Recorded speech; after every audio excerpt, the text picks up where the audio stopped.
Hello students. तो last lecture में मैंने आप लोग को एसेक्सुअल मोड ऑफ रिप्रोडक्शन को कई तरीके के बता दिए थे। ठीक है जी। इस लेक्चर में मैं आप लोग को बताऊंगा कि भाई जो एसेक्सुअल मोड ऑफ रिप्रोडक्शन है इनको एक्चुअली में डिटेल में इस लेक्चर में हम लोग डिस्कस करेंगे। तो क्या होते हैं एसेक्सुअल मोड ऑफ रिप्रोडक्शन। सबसे पहले हमारे पास बाइनरी फिजन पढ़ेंगे, मल्टीपल फिजन, बडिंग और स्पोर फॉर्मेशन। ठीक है जी। तो अगर मैं सबसे पहले बाइनरी फिजन की बात कर लूँ, बाइनरी फिजन जो मोड ऑफ रिप्रोडक्शन है, तो मैंने जैसे आप लोग को लास्ट लेक्चर में बताया था कि जो बाइनरी फिजन होता है, बाइनरी फिजन में खास बात क्या होती है कि ये 1 से 2 में कन्वर्ट करता है। इसमें खास बात क्या होती है बच्चों कि ये 1 से 2 में कन्वर्ट करता है। ठीक है जी, 1 से 2 में मतलब एक जो हमारे पास अमीबा है इसने 2 डॉटर अमीबा को बना दिया। तो होता क्या है, अभी होता क्या है, सबसे पहले जो अमीबा का जो न्यूक्लियस है या फिर किसी भी ऑर्गेनिज्म जो बाइनरी फिजन करता है उसका जो न्यूक्लियस है वो धीरे धीरे डिवाइड होना स्टार्ट हो जाता है, जिसको हम लोग एलोंगेशन ऑफ न्यूक्लियस बोलते हैं। थोड़ा थोड़ा बड़ा लंबा सा होना स्टार्ट हो जाएगा तो वो डिवीजन में हेल्प करेगा।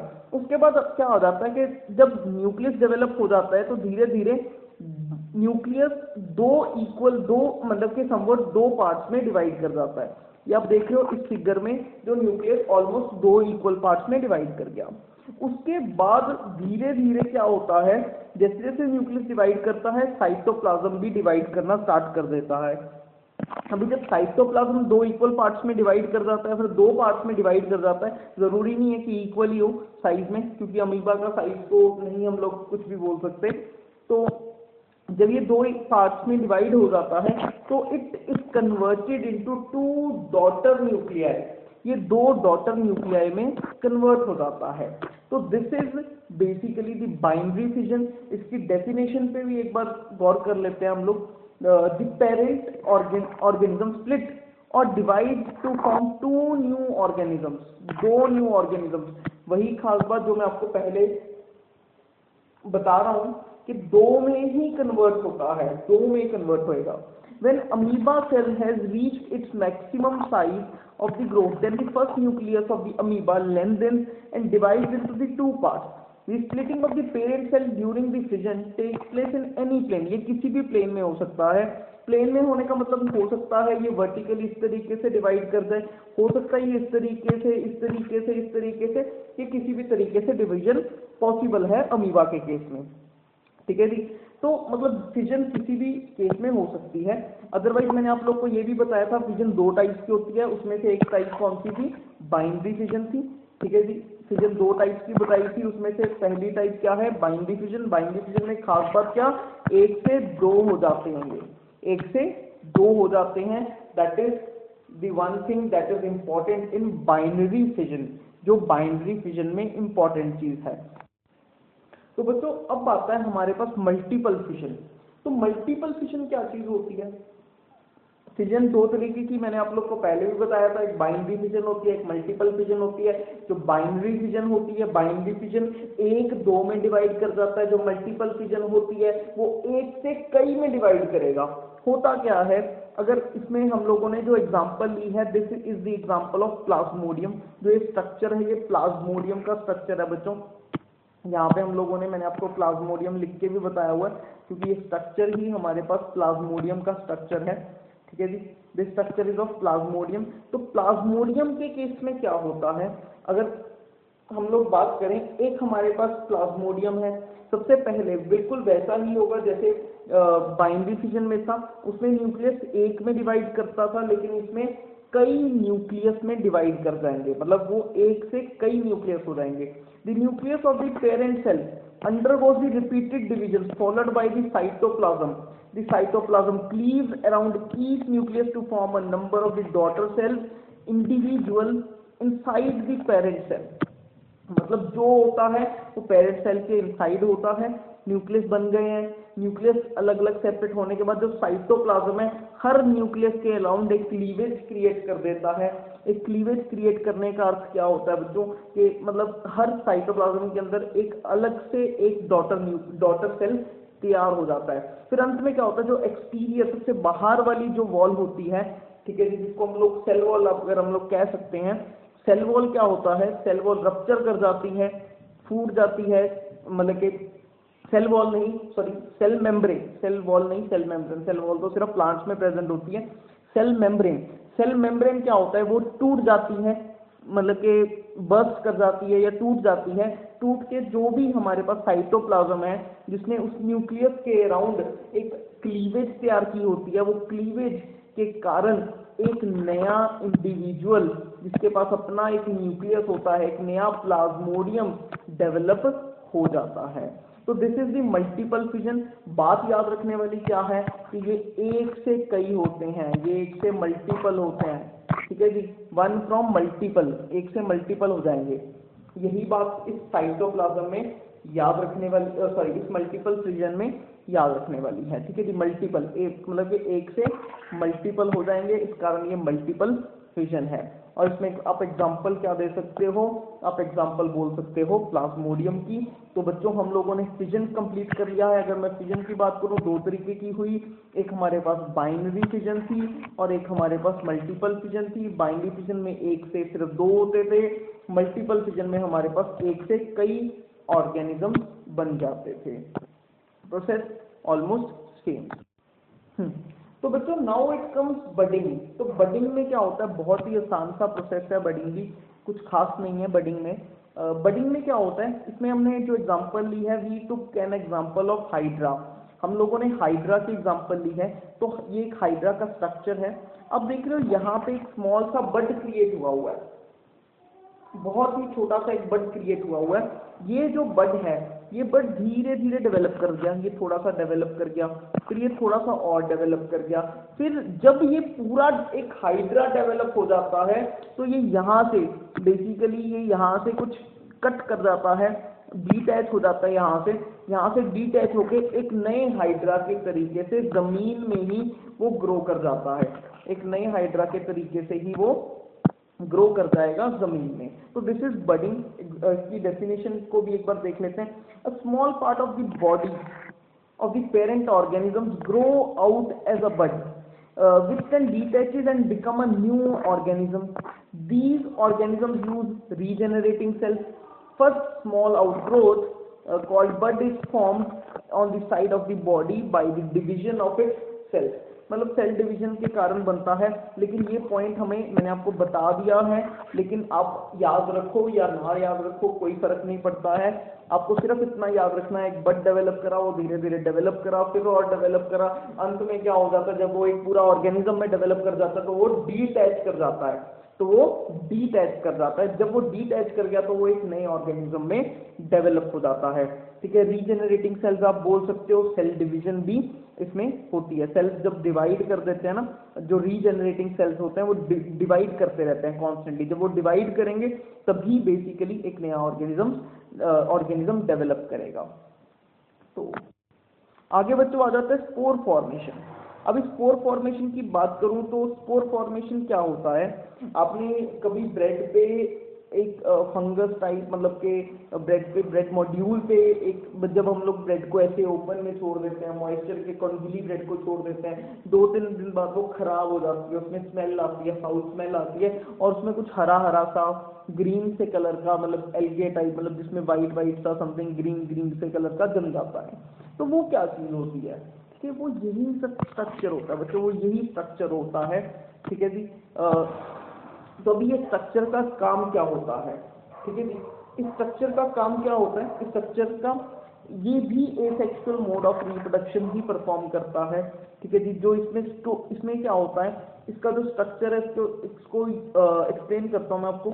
ये जो स्टिक है, इसको हम लोग हाइफे बोल देते हैं, और इसके ऊपर एक बल्ब टाइप स्ट्रक्चर लगा होता है, ब्लॉब जिसको बोल देते हैं हम लोग, स्पोरेंजियम होता है। इसमें बहुत सारे स्पोर्स होते हैं, इसमें बहुत सारे हमारे पास स्पोर्स होते हैं, जैसे ये बड़े स्पोर्स। तो ये क्या होता है, जब ये मॉइस्चर के कांटेक्ट में आ जाए, जब ये मॉइस्चर के कांटेक्ट में आ जाएगा ना, तब ये क्या हो जाएगा, ये बर्स्ट कर जाएगा, फूट जाएगा। जब ये बर्स्ट कर जाएगा, फूट जाएगा, तो जो इसके बीच में स्पोर्स होंगे ना, वो स्पोर्स क्या हो जाएंगे, जगह जगह पे फैल जाएंगे, बहुत सारे जगह जगह पे फैल जाएंगे, और जहां पे ये फैलेंगे वहां पे इनकी ग्रोथ स्टार्ट हो जाएगी, और वहां पे ये क्या करेंगे, एक नया यही वाला एक सेम सा स्ट्रक्चर बनाएंगे, ठीक है जी, एक नया स्ट्रक्चर बनाएंगे, ठीक है जी। और जो ये स्ट्रक्चर मैंने आप लोग को अभी बताया है, इस स्ट्रक्चर को हम लोग बोलते हैं, ये फंगस की ही टाइप है, इस फंगस की टाइप को हम लोग राइजोपस बोल देते हैं, ठीक है जी। इस फंगस की टाइप को हम लोग राइजोपस बोलेंगे, ठीक है जी। क्या होगा, इसको ब्लॉबोनस्टिक स्ट्रक्चर भी बोलेंगे। राइजोपस का ब्लॉबोनस्टिक स्ट्रक्चर इसलिए होता है कि ये स्टिक आ गई और ये हमारे पास ब्लॉब आ गया।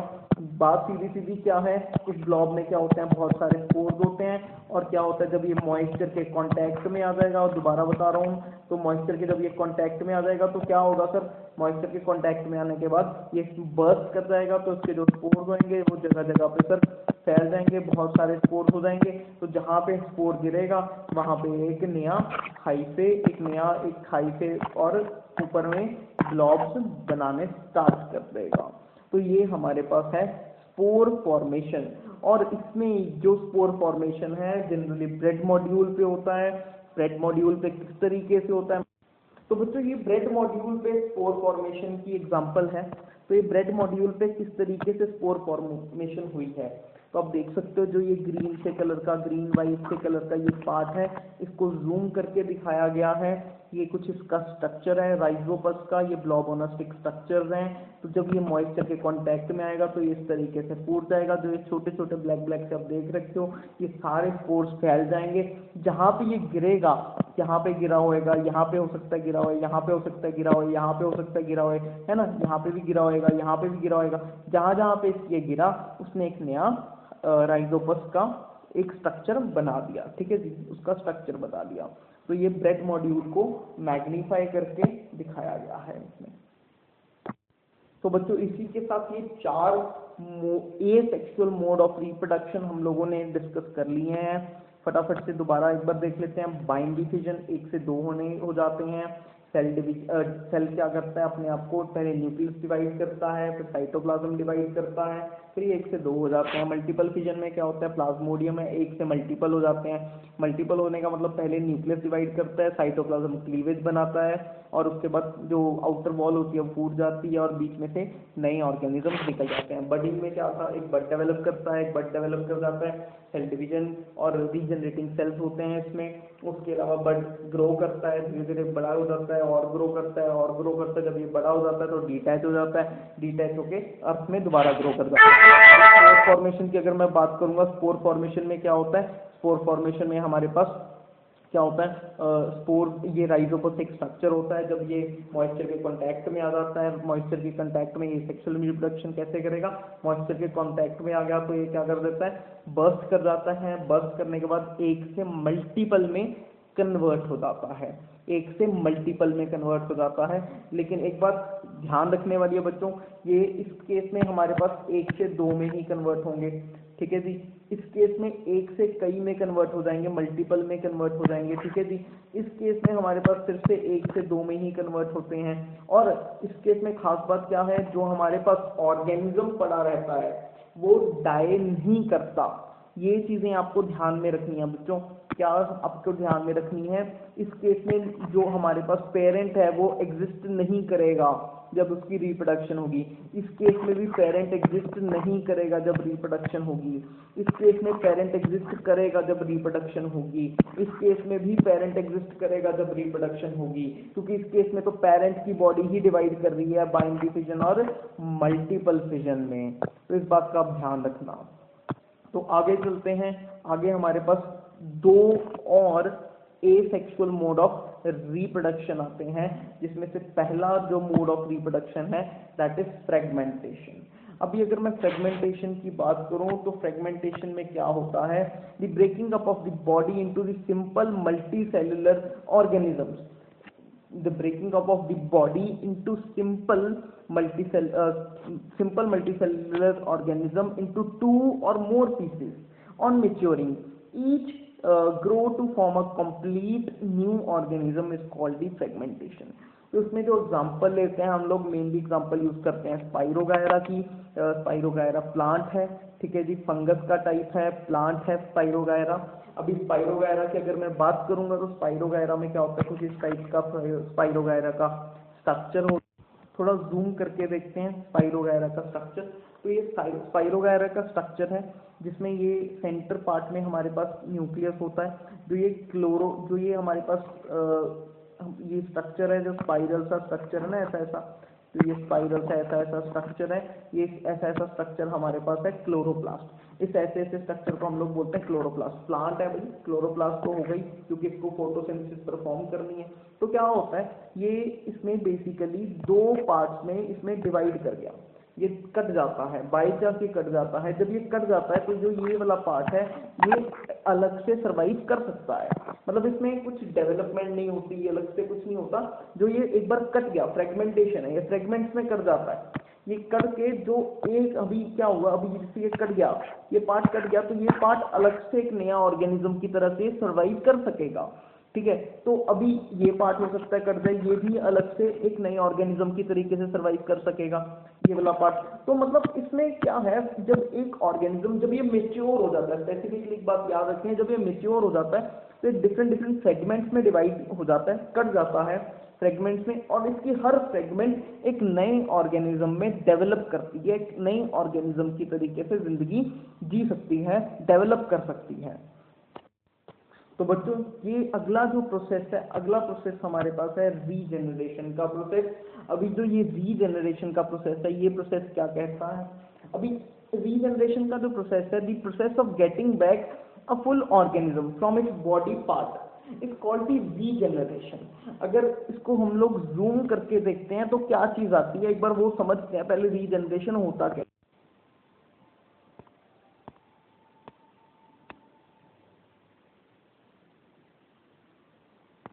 तो बच्चों जूम करके देखते हैं, जूम में क्या रहेगा, इसमें क्या है रीजनरेशन में। अभी जैसे ये प्लेनेरिया की एग्जांपल ले ली हम लोगों ने, प्लेनेरिया क्या हुआ, ये एक्सीडेंटली ये कट गया। अभी जब ये एक्सीडेंटली कट गया मेच्योरेशन पे, तो क्या होगा, जो इसका जो सर है ये पूरे के पूरे ऑर्गेनिज्म में डेवलप कर जाएगा और एक नए प्लेनेरिया के तरीके से एक्ट करेगा। जो इसका ये पेट वाला पार्ट है ये भी पूरे के पूरे ऑर्गेनिज्म में डेवलप कर जाएगा। पूंछ वाला पार्ट फिर से पूरे के पूरे ऑर्गेनिज्म में डेवलप कर जाएगा, मतलब ये एक ऑर्गेनिज्म से 3 ऑर्गेनिज्म में कन्वर्ट हो गया। फिर से जो हमारे पास पेरेंट ऑर्गेनिज्म है वो एग्जिस्ट नहीं करेगा। ठीक है, इसको हम लोग बोलते हैं रीजनरेशन। रीजनरेशन इसलिए बोलते हैं जो कटा हुआ पार्ट है, कटा हुआ पार्ट बाद में एक पूरे ऑर्गेनिज्म में डेवलप कर जाता है, रीजनरेट कर जाता है। इसमें क्या होता है, ये मल्टीसेलुलर होता है, मल्टीसेलुलर में लेकिन इसमें कुछ स्पेशलाइज्ड टिश्यूज होते हैं या फिर स्पेशलाइज्ड सेल्स होते हैं रीजनरेशन के लिए इन ऑर्गेनिजम्स में, जिसमें ये रीजनरेशन कर सकें। इस कारण दिस इज रीजनरेशन। तो इसकी डेफिनेशन को जरा ध्यान से देख लेते हैं हम लोग, व्हाट डज इट्स डेफिनेशन से। तो डेफिनेशन में क्या बोलता है, the process of the getting back a full organism from its body part is called regeneration.